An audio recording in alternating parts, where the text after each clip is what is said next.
We've been talking about anxiety this week, and I want to share a story just to conclude the week with you that happened with me when I was in college.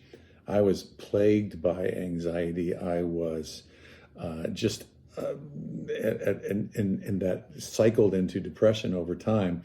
And because of that, I think my world became smaller and smaller and smaller. And it's one of the things that anxiety does is that when we get anxious, we get self-focused, and our focus becomes more and more and more us, more and more. We're checking our emotional oil. We're trying to figure out what to do to alleviate these feelings that are going on inside of us, and this turmoil, this anxiety. And what ends up happening is the cameras of our life become more and more focused on us.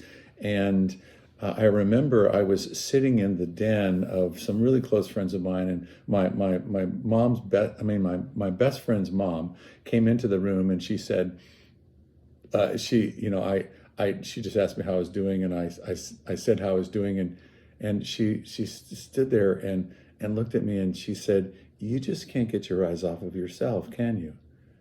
And ordinarily I would have been offended by that. I've been frustrated with that, but it somehow, because I was open to her, I trusted her, it got through my defenses, it got through all of my elaborate rationales for why I was anxious and why I was depressed.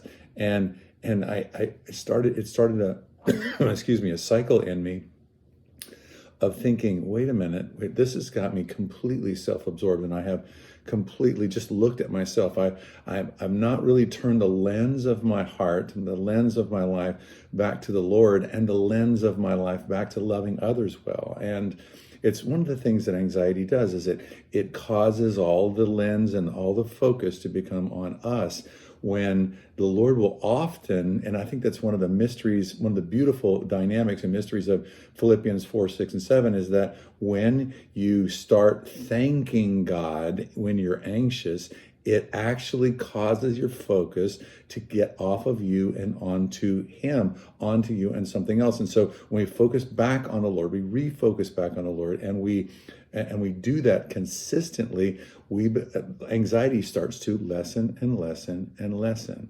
We focus on Him. We focus on loving well.